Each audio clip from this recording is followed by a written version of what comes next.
한지와 영주. 빙하가 반사하는 빛을 바라보면서 너를 생각해.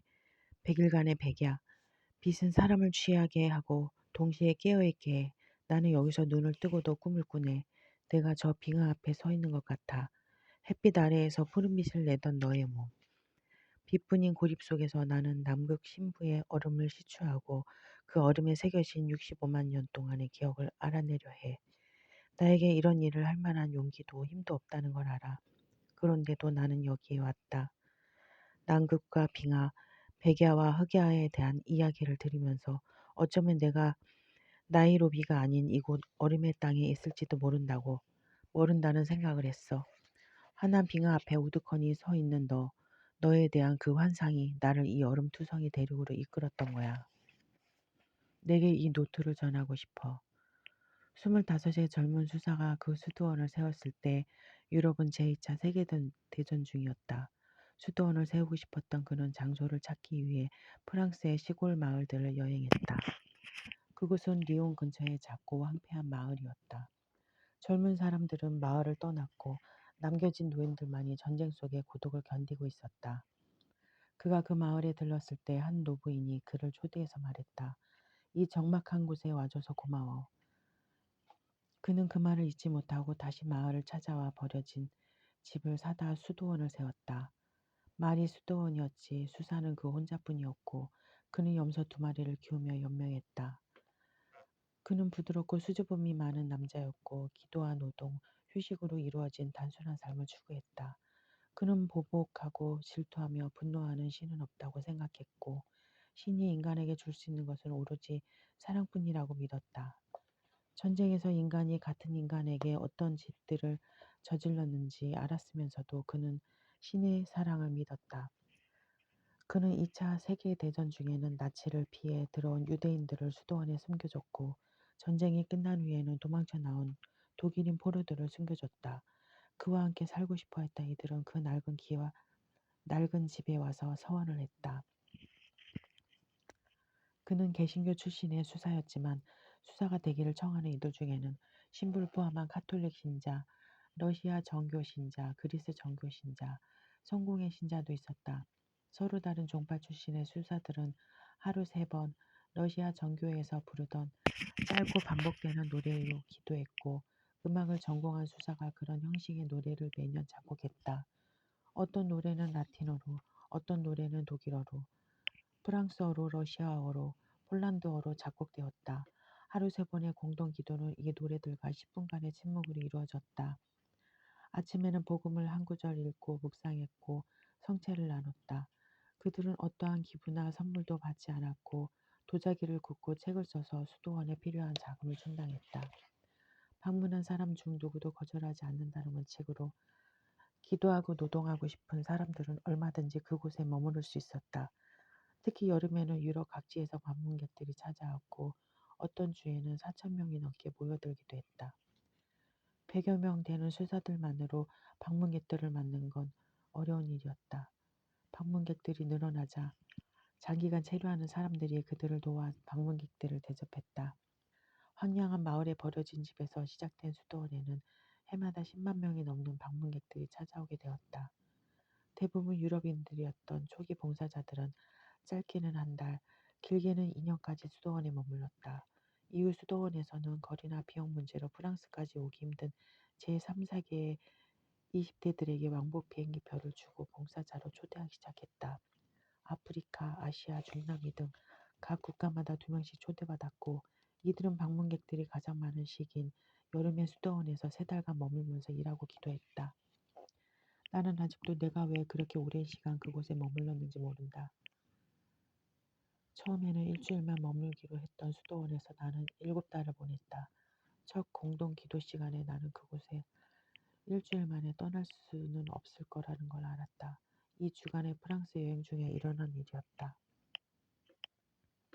수도원의 도움으로 비자를 받아야 했고 대학원을 휴학해야 했다. 그때 나는 27살이었다. 나는 수도원에 머무르고 있는 여자 아이들 중에서 가장 나이가 많았다. 수도원은 19살부터 30살 미만의 사람들을 장기 봉사자로 선택했다. 대학을 졸업하고 자기 길을 찾는 서너 살 아이들이 개중 가장 많았다.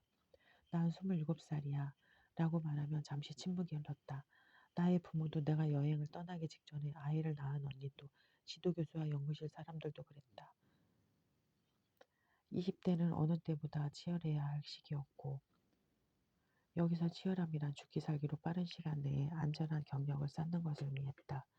넌 내가 지금 무슨 짓을 하고 있는지 모르지? 언니가 말했다. 넌 낭비를 하고 있는 거야. 그것도 가장 멍청한 낭비를. 20대에 내가 하고 싶은 대로 하고 산다면 결국 우리 엄마 아빠처럼 평생 집도 없이 살게 될 거야. 평생 남의 밑에서 손이 발이 되도록 시키는 일만 해도 자식 결혼하는데 단 한 푼도 보태줄 수 없는 사람이 될 거라고. 내가 대학원 간다고 했을 땐 교수가 되려는 목표라도 있는 줄 알았어. 그것도 아니었다면 왜 내 시간과 돈을 그런 곳에다 투자한 거야? 교수와 동료들이 널 어떻게 보겠니? 너 세상을 몰라도 너무 모른다. 뭐 하든 돈이 없으면 학이라도 있어야 하잖아. 그런 식으로 어정쩡하게 세상을 살아봐. 넌 정말 아무것도 아닌 사람이 될 거야. 내 속에서 나온 자식 한 번 내 품에 품어보지 못하는 인생을 살게 될 거라고. 난 언니 말에 동의했다. 언니 목소리에 실린 분노에 가까운 두려움은 나의 오래된 주인이었으니까. 그 두려움은 어린 시절부터 꾸준히 나를 추동했고 겉보기에는 그다지 위태로워 보이지 않는 어른으로 키워냈다. 두려움은 내게 생긴 대로 살아서는 안 되며 보다 나은 인간으로 변모하기를 멈춰서는 안 된다고 말해왔었다. 달라지지 않는다면, 더 나아지지 않는다면 나는 이 세계에서 소거되어 버릴 것이었다. 그런데도 나는 그곳에 머물기를 택했다. 남자친구는 침묵했다. 마지막 통화에서 내가 수도원에 계속 남을 것이고 얼마나 오래 머물게 될지 모른다고 말했을 때 남자친구는 잠깐 한숨을 쉬고 알았다고 말했다. 그게 전부였다. 미안하다는 말을 하기도 전에 그는 전화를 끊어버렸다. 우리는 싸움을 제외한 모든 방법을 동원해서 서로를 견뎠다. 감정을 분출하고 서로에게 욕을 해서 그 반동을 확인하고자 하는 의지도 없었다. 싸움도 일말의 애정이 있을 때나 가능한 일이었다. 나는 그를 미워하지 않았고 그도 나를 미워하지 않았다. 나는 그의 말이나 행동으로 상처받지 않았다. 그도 그래 했을 것이다. 우리는 서로에게 나쁘게 대하는 법도 알지 못했다. 하지만 돌이켜 생각해 보니 가장 나쁜 건 서로에게 나쁘게 대하지도 못하는 그 무지 안에 있었다. 우리는 예의 바르게 서로의 눈을 가렸다. 결국 마지막에 와서야 내가 먼저 그의 눈에서 내 손을 뗐고 우리는 깨끗하게 갈라섰다. 사랑하는 사람들의 마지막은 그렇게 깨끗할 수 없었기에 그 이별은 우리 사이에 어떤 사랑도 남아있지 않다는 것을 증명했다. 우리는 그저 한 점에서 다른 한 점으로 이동했을 뿐이다. 마지막 통화를 하고 4주가 지났을 때 그에게 문자가 왔다. 그에게서 문자가 왔다. 지난 3년간 만나줘서 고마웠어. 미안하지만 이제는 그만 만나자. 그럼 언제나 내가 자신을 만나주는 것이라고 말했었다. 그 말은 나를 당황하게 했고 그를 조금 경멸하게 했으며 무엇보다도 그에 대한 편안함을 느끼게 해줬다. 그는 내가 아닌 다른 누구를 만났더라도 그렇게 이야기했을 것이다. 그는 언제나 자기 자신을 과소평가했고 겸손을 넘어서 가혹할 정도로 자신에게 인색했다. 그에게 나는 27이 되어 처음 사귄 여자친구였다. 나는 여태껏 여자의 관심을 받아본 적이 없었어. 여자와 사귄다는 건 꿈에서나 가능한 일이었어. 그는 아주 잘생긴 것은 아니어도 한눈에 호감이 가는 사람이었고 박학다식했고 피아노 연주를 잘했고 키스도 잘했다. 그런데도 그는 마음속 깊이 자신이 사랑받을 수 없다고 믿고 있었다.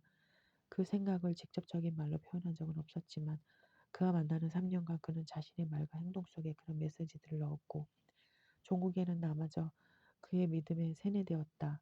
어떻게 그런 일이 가능했던 걸까?